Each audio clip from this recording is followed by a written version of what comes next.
Hi friends, welcome to Darshan Vasu's kitchen. இன்றைக்கி நம்ம கிச்சனில் கொத்தமல்லி தொகையல் எப்படி செய்கிறதுன்னு பார்க்க போகிறோங்க. இந்த கொத்தமல்லி தொகையல் சாதத்துக்கும் இட்லி தோசைக்கெல்லாம் ரொம்ப சுவையாக இருக்குங்க. இந்த தொகையல் குழந்தைங்களுக்கு உடம்புக்கு ரொம்பவும் நல்லது. இதை நம்ம எப்படி செய்யலான்னு பார்க்கலாங்க. வாங்க. இந்த கொத்தமல்லி தொகையல் செய்கிறதுக்கான பொருளெல்லாம் எடுத்து வச்சுருக்குறேங்க. நான் 2 கைப்பிடி அளவுக்கு கொத்தமல்லி தழையை கழுவி எடுத்து வச்சுருக்கிறேன். 1 ஸ்பூன் அளவுக்கு கடலைப்பருப்பு, 1/2 ஸ்பூன் அளவுக்கு சீரகம், 1 ஸ்பூன் வர கொத்தமல்லி, 1/2 ஸ்பூன் அளவுக்கு மிளகு எடுத்துருக்கிறேன். 1 கைப்பிடி அளவுக்கு கருவேப்பிலை, ஒரு 3 பச்சை மிளகாய், 2 காஞ்ச மிளகாய், ஒரு 10 பல் பூண்டு, நறுக்குன இஞ்சி துண்டுங்க, கொஞ்சமாக புளி, ஒரு 1/4 மூடி தேங்காய் துருவி எடுத்து வச்சுருக்கிறேன். இப்போ நம்ம பேனில் எண்ணெய் ஊற்றிக்குவோம். எண்ணெய் காய்ச்சதுக்கப்புறமா நாம் ஒவ்வொரு பொருளாக வறுத்து எடுத்துக்கலாங்க. ஃபஸ்ட்டு கடலைப்பருப்பை நம்ம சேர்த்துக்குவோம்.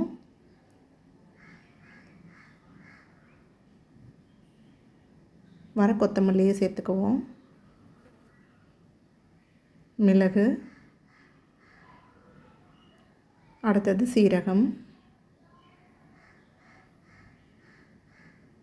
காஞ்ச மிளகாவையும் பச்சை மிளகாவையும் நம்ம சேர்த்துக்கலாம்.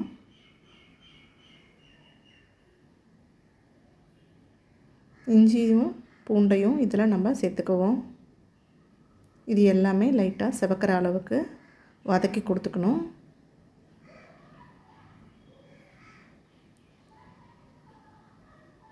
இப்போது ஒரு கைப்பிடி அளவுக்கு கருவேப்பிலை தழை எடுத்து வச்சுருக்குறோம், அதையும் சேர்த்துக்கலாம். இப்போது கொத்தமல்லி தழையை நம்ம சேர்த்துக்குவோம். இதை லைட்டாக வதக்கி கொடுத்த போதும், கலர்லாம் சேஞ்ச் ஆகணும்னு கிடையாது. இப்போது இதில் கொஞ்சோண்டு புளியை சேர்த்துக்குவோம். 1/4 மூடி அளவுக்கு துருங்கின தேங்காவையும் நம்ம சேர்த்துக்குவோம். இது எல்லாத்தையும் ஒரு முறை வதக்கி கொடுத்துக்கலாம்.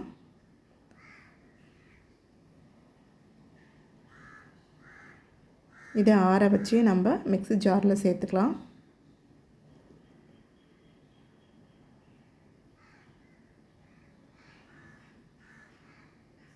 இதுக்கு தேவையான அளவுக்கு கல் உப்பு சேர்த்து கொஞ்சமாக தண்ணியும் சேர்த்துட்டு நம்ம இதை அரைச்சி எடுத்துக்கலாம்.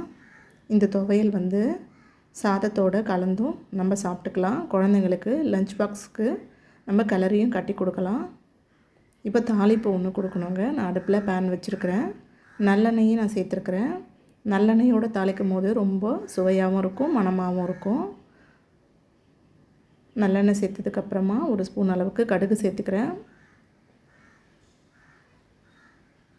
கடுகு பொரிஞ்சதுக்கப்புறமா கொஞ்சமாக பெருங்காய பொடி நம்ம சேர்த்துக்கணும்.